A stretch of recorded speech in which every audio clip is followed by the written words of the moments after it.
बाद याद आती है रोटी, कपड़ा और मकान।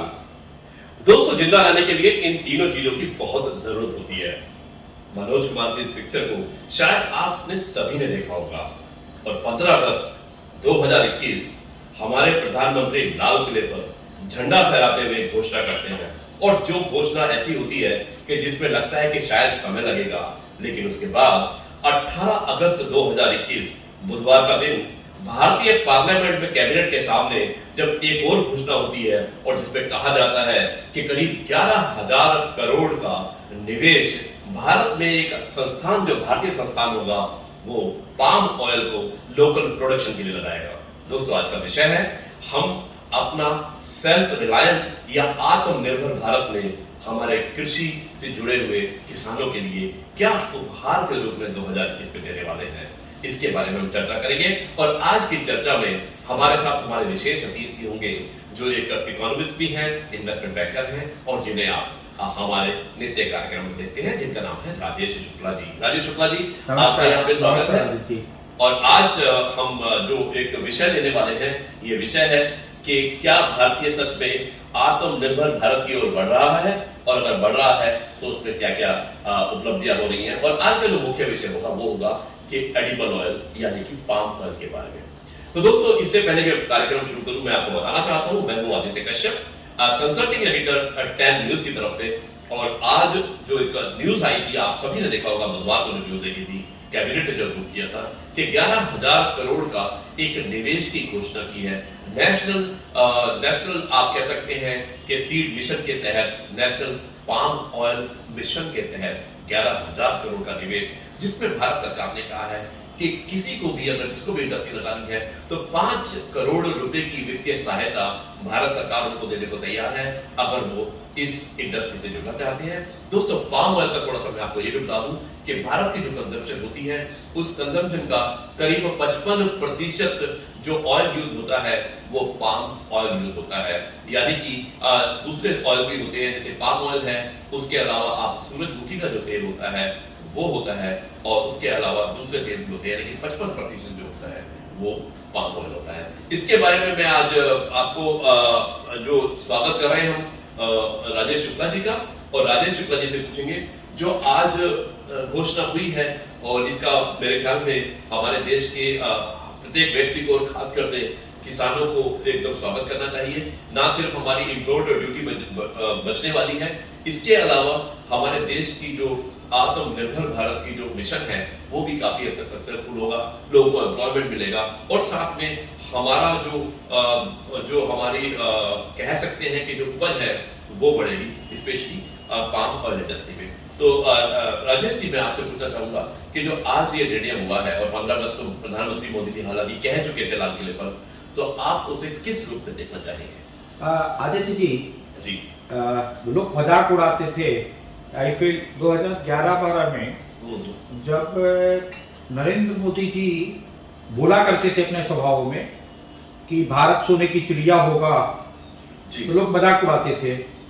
फिर नरेंद्र मोदी ने बोला था कि अगर सारा करप्शन इंडिया से खत्म हो जाए तो सबके अकाउंट में 15-15 लाख आ सकते हैं। जी जी, याद लोग उसका भी खूब मजाक उड़ाते थे। जी, उन्होंने कहा था अगर हम करप्शन खत्म कर दें, सारा पैसा अगर भारत आ जाए तो सबके अकाउंट में 15-15 होगा।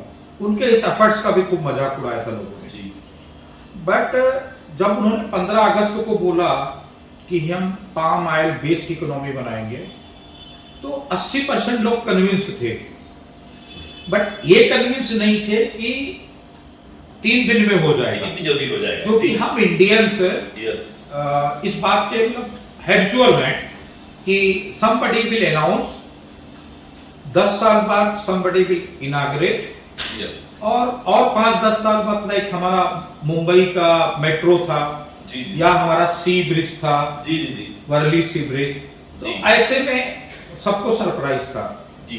लेकिन हम इस बात को समझते हैं, जब 92-93 में हम कारगिल के साथ इंडिया आए थे जी, और हमने पहला पाम ऑयल प्रोसेसिंग प्लांट लगाया था गुजरात में जी। फिर नरेंद्र भाई मोदी जी चीफ मिनिस्टर बने तो हम लोग उनसे मिले, उन्होंने हमें बहुत सारी सहूलियतें दी, और इंडिया से करीब करीब 30,000 करोड़ का बिजनेस हो गया पाम ऑयल का। जी जी जी। 3 इंडस्ट्रियलिस्ट ने, गौतम भाई अदानी और रुचि सोया, 2 और लोगों ने इस बिजनेस को समझा जी। 12 तारीख को मेरा गुजरात के 2 इंडस्ट्रियलिस्ट से इसमें बहुत डिटेल बात हुई थी। उन्होंने मेरे को ऑफर दिया था कि सर अगर आप राजेश जी अगर आप बिजनेस में आओ तो हम आप मिलकर नागालैंड और मणिपुर में 1 लाख एकड़ का प्लांटेशन करें पाम ऑयल का। जी जी जी। तो हमने उनको समझाया कि नागपुर और मीन्स नागालैंड और मणिपुर तो आप करिए, बट महाराष्ट्र का कोस्टल, आंध्रा का कोस्टल और इवन कर्नाटका और केरल का कोस्टल इसके लिए बहुत ज्यादा सुटेबल है जी। और पूरे कोस्ट पे आप बैम्बो और पाम ऑयल प्लांटेशन कर दीजिए। आदित्य जी जैसे आपने भी बताया कि इंडिया के टोटल प्रोडक्शन का 55% ऑफिशियल है। पाम ऑयल, मैं रिपीट करूंगा, आम आदमी जो है पाम ऑयल का इस्तेमाल करता है। मैं रिपीट करूंगा कि 55% ऑफिशियल है, actually unofficial it is more than 70%। हाँ, तो आप क्या सही कह रहे होंगे क्योंकि आप कारगिल, बंगी इस तरह की बड़ी बड़ी हाँ, को रिप्रेजेंट क्या होता है कि जो पाम ऑयल इंडिया आता है उसमें 25% पाम ऑयल आइसक्रीम के नाम पे आता है और दूसरी चीजों के नाम पे आता है।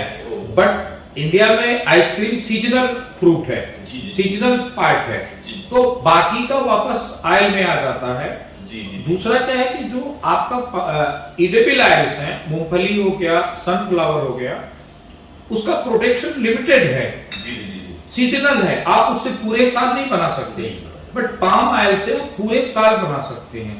तीसरी बहुत विशेष बात है, पाम ऑयल बहुत न्यूट्रिशन है, बहुत इजीली डाइजेस्टिव है और सबसे बड़ी बात है कि आपका बहुत एनवायरमेंट फ्रेंडली है और आप इससे पूरी इंडिया की इकोनॉमी, जैसे अगर आज आप देखेंगे 1700-1800 रुपए टन के लिए किसान को 6 महीना मेहनत करना पड़ता है।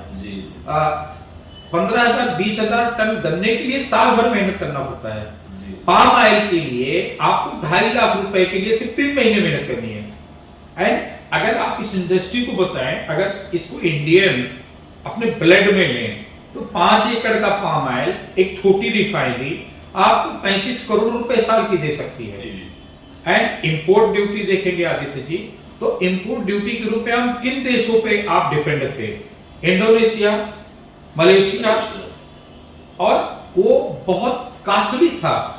बट इसके बाद भी इंडिया के 4 बड़े इंडस्ट्रियलिस्ट ने पहला 1,000 करोड़ पाम ऑयल से कमाया है। अगर इसमें पहला नाम ले तो गौतम भाई अदानी, गौतम भाई अदानी का पूरा economy palm oil based economy था।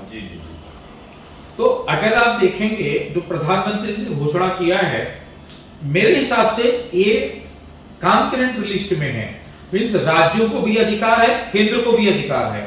सो अब केंद्र को फॉलो करते हुए जो यंग मिनिस्टर्स हैं like Aaditya Thackeray, then Jagan Reddy, then Chandrashekar Rao, then Stalin, इन लोगों को अपफ्रंट आना चाहिए। संगमा है आपके नॉर्थ ईस्ट वाले, हाँ संगमा जी हैं, संगमा जी हैं, और देन हमारे शर्मा जी हैं जो आसाम के चीफ मिनिस्टर हैं, या आपके जो झारखंड के हैं, झारखंड के चीफ मिनिस्टर हैं, न्यू जनरेशन और यस यंग है। और दूसरा तो नवीन जी को, नवीन पटनायक जी को, क्योंकि आपको क्या एडवांटेज है कि सरकार आपको 5 करोड़ का सब्सिडी दे रही है। और मैं और आपको बताऊं, अगर आप इसको एक्जिम बैंक में देखेंगे, नाबार्ड में देखेंगे, इसके अलावा आप इक्रिसेल देखेंगे, ये सब फंड करते हैं, इनके सबके पास पैसे हैं, ये सब आपको फंड करते हैं और जमीनें लीज पे ली जा सकती हैं। रेलवे की जमीन अवेलेबल है, फॉरेस्ट की जमीन अवेलेबल है, कोस्टल की जमीन अवेलेबल है, और ये बहुत एनवायरमेंट फ्रेंडली प्लांट है, बहुत ज्यादा एनवायरमेंट फ्रेंडली प्लांट है। तो आप इससे सिर्फ इकोनॉमी ही नहीं बना रहे हो, देश की इकोनॉमी सिर्फ नहीं बना रहे हो, इससे आप बहुत ज्यादा इकोनॉमी के साथ एनवायरमेंट बना रहे हो। जैसा आपको मालूम है, आप जो घी खाते थे या जो आप दूसरी चीज प्रोसेस करते थे, बटर करते थे, बटर भी इसी के ऑयल से बनता है। 80% butter is from palm oil, क्योंकि एक गाय या एक भैंस को वो पालने में जितना मीथेन निकलता है जी जी वो एनवायरमेंट फ्रेंडली नहीं है। आपकी पृथ्वी 8 डिग्री टेम्परेचर बढ़ चुका है, जी जी जी 8 डिग्री टेम्परेचर बढ़ चुका है आदित्य जी। तो अगर यहाँ से आप 4 या 5 मिलियन जानवर और ऐड कर दें तो 3 डिग्री और टेम्परेचर आपका बढ़ जाएगा। जी तो आपको पृथ्वी की, भारत की, एनवायरमेंट की और इकोनॉमी की, चारों की रक्षा के लिए ये बहुत ही बेहतर सरकार ने जो ऑप्शंस दिए हैं। जी पाम ऑयल के साथ ब्लू इकोनॉमी को सरकार ने बोला कि वो 2 लाख करोड़ का बनाएंगे। ब्लू इकोनॉमी वापस पाम ऑयल का जितना आपका रॉ मटेरियल है वो ब्लू इकोनॉमी में काम आ जाएगा।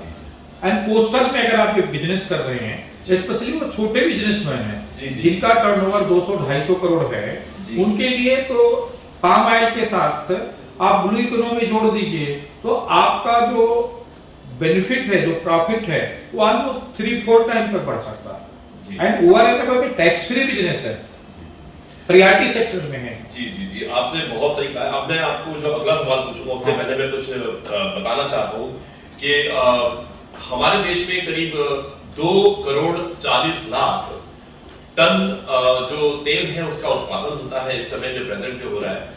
और मैं आपको बताना चाहता हूँ कि जो हमारा जो उपलब्धि है, जिस तरह से हमें कहा जा रहा है और बताया है कि इंडोनेशिया और मलेशिया, जो अभी राजेश जी ने बताया था, जो कि जो पाम ऑयल है वो वहां से इंपोर्ट होता है और इंपोर्ट होने की वजह से हमारी फॉरेन एक्सचेंज जो है आउटफ्लो होता है, जो कि हमारा देश से फॉरेन एक्सचेंज जाता है।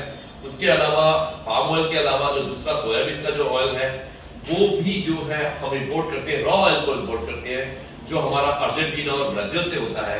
और तीसरा जो ऑयल है, जो सूरजमुखी का जो ऑयल होता है, वो हमारा CIS कंट्रीज से इंपोर्ट होता है और करीब इस इंपोर्ट में हमें काफी फॉरेन एक्सचेंज का आउटफ्लो होता है। तो राजेश जी ये बहुत अच्छी आपने बात बताई है। अब मैं थोड़ा सा इसका रुझान, क्योंकि इकोनॉमी की आपने बात बताई है, लेकिन ये जैसे हम स्किल डेवलपमेंट की बात करते हैं, हम बात करते हैं कि हमारे देश में 65% यूथ है इस समय, और हमारे प्रधान जो है उन्होंने ये भी कहा कि भाई आत्मनिर्भर भारत में हमें काम करना है और हमें डिपेंडेंसी लेवल किसी भी फॉरेन और विदेशों के ऊपर कम रखना है। और मेरे ख्याल में काफी हद तक जो 7 साल का पीरियड है वो हमने ये ट्रांजिशन इस ट्रांजिशन पीरियड में एक बहुत बड़ा बदलाव देखा है। राइट। मेरे ख्याल में अगला सेशन जब हम आपके साथ करेंगे इलेक्ट्रिक व्हीकल के ऊपर करेंगे, काफी बड़ी इन्वेस्टमेंट आई है, टेक्नोलॉजी में इन्वेस्टमेंट आई है। राइट।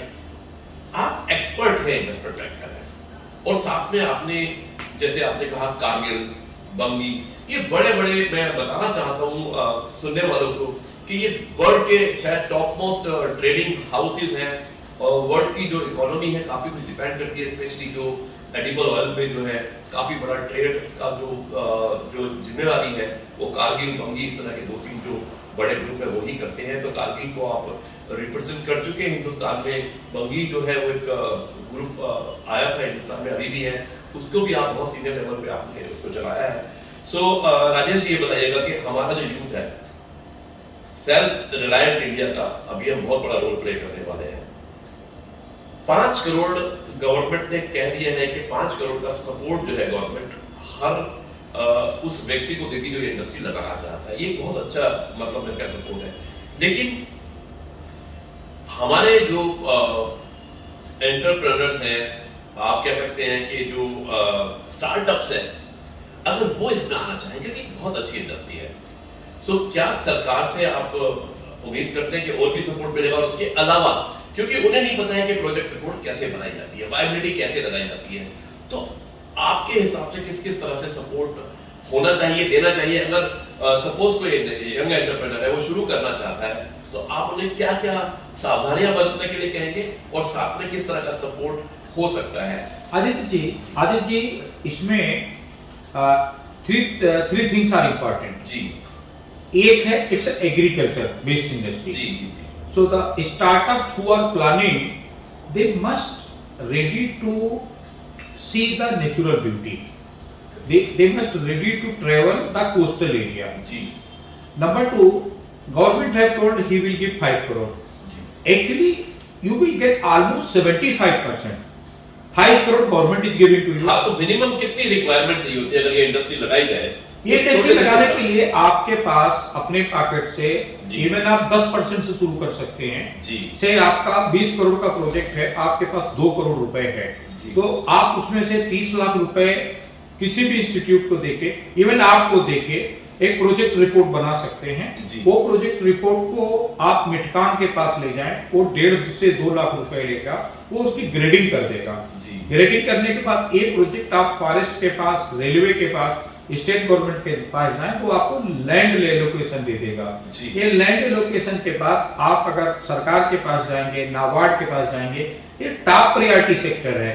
तो आप और सब्सिडाइज्ड रेट पे शायद मेरे ख्याल में कोई 6 to 7%। जी। अब आपको लोन मिल गया, आप इसके इक्विपमेंट वापस जो इंपोर्ट करेंगे वो इक्विपमेंट फंडिंग 10 साल की पा जाएंगे। जी। तो पूरा प्रोजेक्ट आने के बाद सरकार 5 करोड़ का आपको सब्सिडी दे रही है।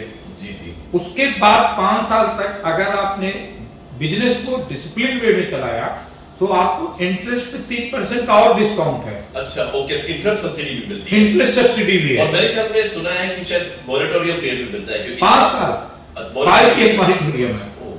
अब इतना सब होने के बाद और बेनिफिट सुनिए, ये जो आपने इंडस्ट्री लगाया, इसके नीचे आप फ्रूट ले सकते हैं, इसके नीचे आप हार्स ट्रेनिंग कर सकते हैं जी। इसके नीचे आप डॉग ट्रेनिंग कर सकते हैं, ओवर एंड एबव आप इसके नीचे वेलनेस सेंटर चला सकते हैं जी। क्योंकि अगर आप कहीं देखेंगे तो दुनिया में सब जगह जितने वेलनेस सेंटर बनाए गए हैं वहां पाम ऑयल के ही पेड़ लगाए जाते हैं। Very nice. तो क्योंकि इसका हाइट मल्टीपल बेनिफिट हो सकता है, हाइट ऊपर है, हाइट ऊपर होती है। और इसका फायदा क्या है कि बहुत अच्छा मींस बहुत अच्छा व्यू प्रेजेंट करता है। तो बेसिकली मेरे ख्याल में राजेश जी कहना चाहते हैं कि प्रोडक्ट एक है लेकिन इसके बेनिफिट बहुत है और इसमें एम्प्लॉयमेंट भी जनरेशन हो रही है, बहुत एम्प्लॉयमेंट। इसके अलावा आप एग्रीकल्चर टूरिज्म जिसके बारे में किसी ने नहीं सोचा है, तो शायद जो आप बता रहे हैं कि एग्रीकल्चर टूरिज्म को प्रमोट करता है।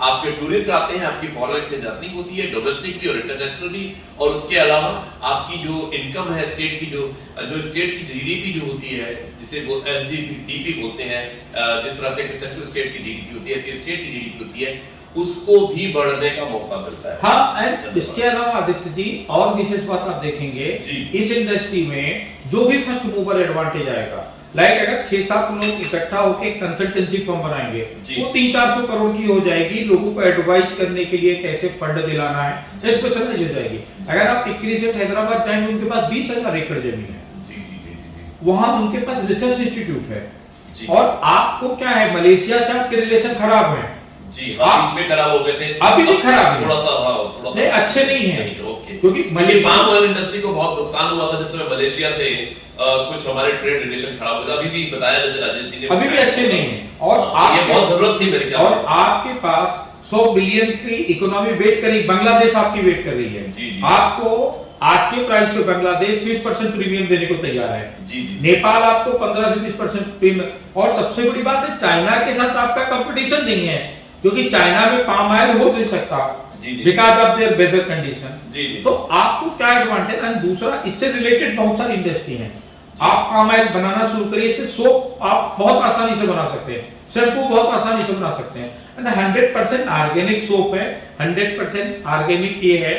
आप आइसक्रीम बना सकते हैं, लाइक अगर आप गोवा के पास बनाए तो इससे आप आइसक्रीम का प्लांट 50 लाख रुपए में लगा सकते हैं, स्वीट का प्लांट लगा सकते हैं, क्योंकि जो पाम ऑयल है इसका जो नेचर है वो ऑलमोस्ट सिमिलर बटर का नेचर है जी।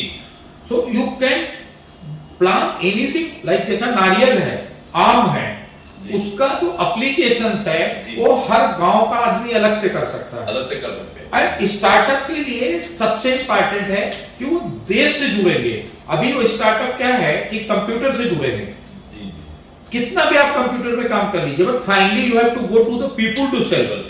Computer never pay. ये ऐसा है कि you are meeting to the nature, you are meeting to the people, and you are starting everything in very new concept. Aaditya, सो ये जैसे हमने अभी बात की स्किल डेवलपमेंट की, सेल्फ हेल्प ग्रुप बनाने की, एम्प्लॉयमेंट जनरेशन की, ट्रेनिंग एंड डेवलपमेंट का, और किस तरह से फाइनेंसिंग भी अवेलेबल हो सकती है, बहुत अच्छे ढंग से मैं क्या राजेश जी ने बताया है। और आज राजेश जी, आज नरेंद्र सिंह तोमर जो हमारे एग्रीकल्चर मिनिस्टर हैं, उन्होंने भी आज उन्होंने एश्योरेंस दिया है कैबिनेट मीटिंग में कि जो पाम ऑयल, जो कच्चा जो तेल होगा, उसका सरकार एक दाम जो है फिक्स करेगी, जिससे कि किसानों को एक मिनिमम जो गारंटी है वो मिल जाएगी। मिनिमम वेज जो होता है, मिनिमम जो हम उनको प्राइस जो फिक्स कर देंगे। और अगर बाय द वे एक और अच्छा निर्णय ये है कि अगर वो प्राइस जो मिनिमम फिक्स किया है वो डाउन अगर कब होता है, तो इसे हम VGF कहते हैं, वायबिलिटी गैप फंड। तो सरकार वो गैप को फिल करने को तैयार है, जिससे कम से कम किसानों को पता है कि मुझे अगर कच्चा जो तेल है उसका दाम है वो मुझे इतना मिलेगा ही, चाहे वो सर्दी आ जाए, गर्मी आ जाए, बरसात आ जाए।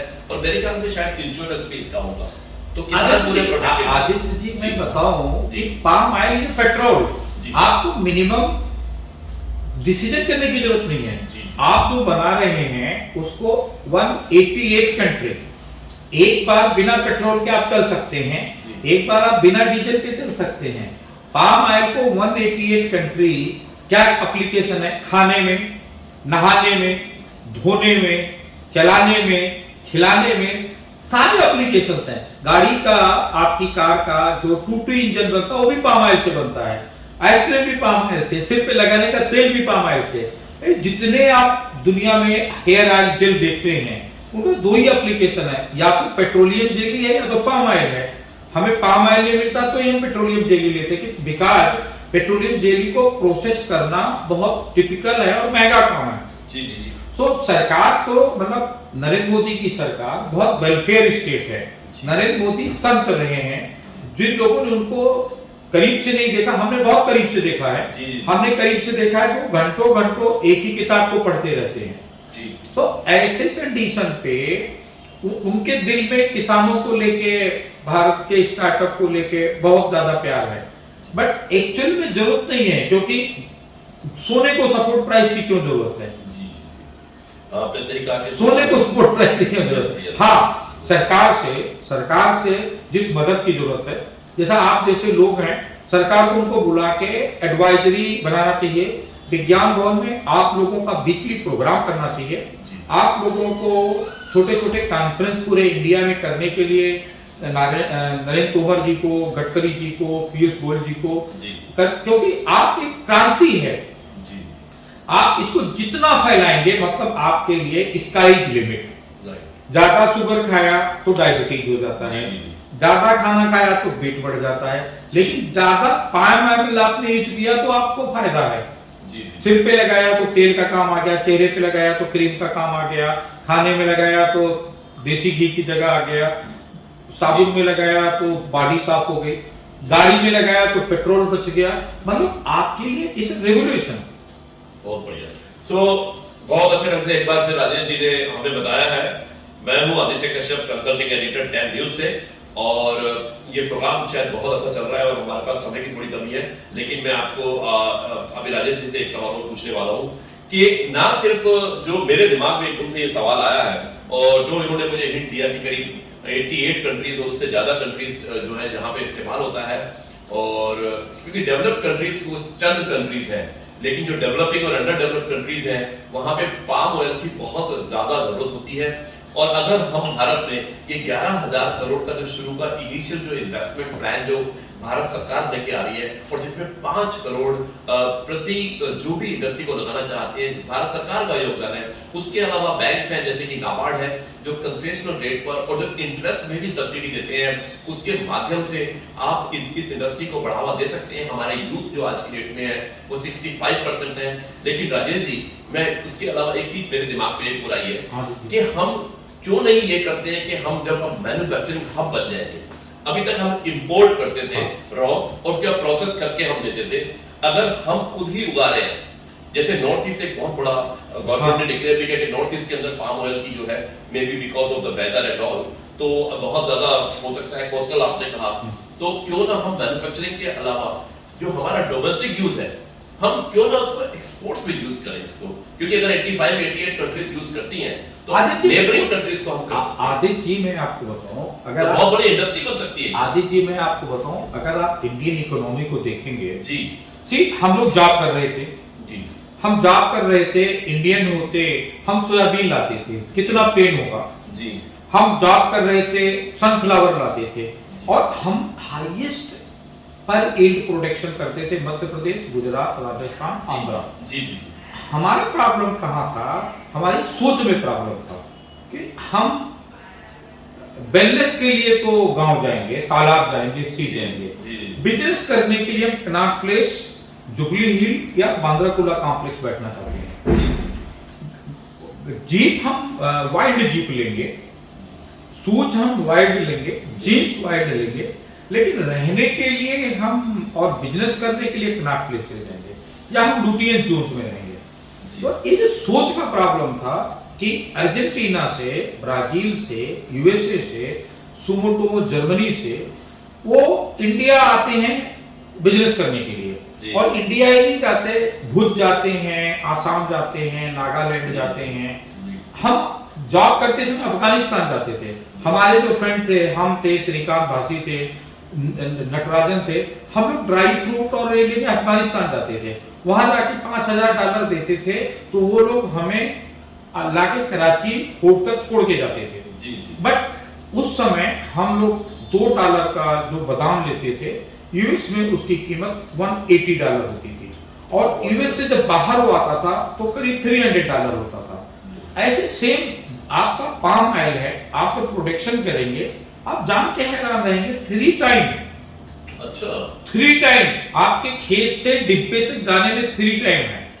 अब आप ये सवाल पूछेंगे कि ये मूंगफली में ये फायदा क्यों नहीं है? मूंगफली में फायदा इसलिए नहीं कि मूंगफली पहले से इतनी महंगी है। मूंगफली देखिए कितना रेट बढ़ गया है उसका। हाँ, फिर भी मैं आपको बता रहा हूँ, के बराबर रेट हो गया है। फिर भी मैं आपको बता रहा हूँ कि आप देखते हैं कि जैसे पीनट बटर आता है, peanut butter is 3 time more costly than butter. जी and nobody is stopping you to create peanut butter. But Aaditya ji, यहाँ प्रॉब्लम कहाँ है, जिस प्रॉब्लम से निकलना पड़ेगा। मैंने पिछले भी मीटिंग्स में सरकार को ये ऑफर दिया था, 2016 में जब हम अमित शाह जी से मिलते हैं थे, या अभी जब गडकरी जी से हम मिलते हैं, हम उनको एक ही चीज बोलते हैं कि हमारा बॉटलनेक क्या है। जो लोग जैसे आप हैं, दीपायन मोहंती हैं, ये लोग जिन्होंने इस ट्रेड में लाइक 500 करोड़ की कंपनी को 60,000 करोड़ बना दिया 8 साल में, जिस टीम ने 100 करोड़ की कंपनी को 1,30,000 करोड़ का बना दिया, उनको आप यूटिलाइज करो, उनको लेके जाओ, उनकी बातें सुनो। बहुत बड़ी इंडस्ट्री है आप, बट सेम टाइम अब आप स्किल ट्रेनिंग करना चाहेंगे, कंप्यूटर मेंटेनेंस का स्किल ट्रेनिंग देना चाहेंगे, मोबाइल कोडिंग का। Mobile coding is a fun, ये रोटी नहीं देगा और 130 कंट्री भी नहीं जाएगा ये, और 3 महीने से ज्यादा नहीं चलेगा।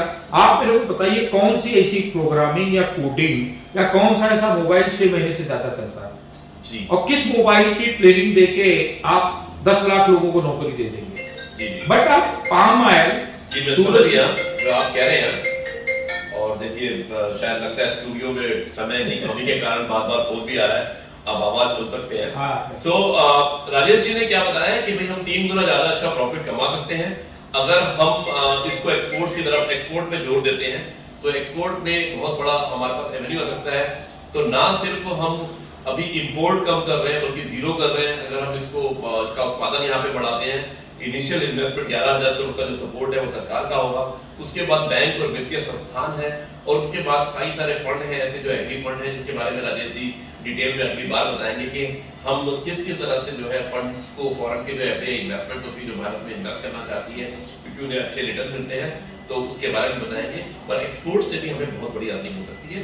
अब मैं इस कार्यक्रम को राजेश जी यहीं पर समाप्त करता हूँ। आपका सच में बहुत बहुत धन्यवाद कि इतनी जानकारी आपने दी है, जिसकी वजह से लोगों को मेरे ख्याल में एक नया एक राह मिलने वाली है। जो कोरोना की वजह से लोग घबराए हुए थे कि एम्प्लॉयमेंट का क्या होगा, क्या हमारी जॉब जाने वाली है, लेकिन इस तरह की अगर स्कीम आती है तो हम ना सिर्फ किसानों को बल्कि हमारे जो यूथ है उनको भी एम्प्लॉयमेंट अपॉर्चुनिटी दे सकते हैं।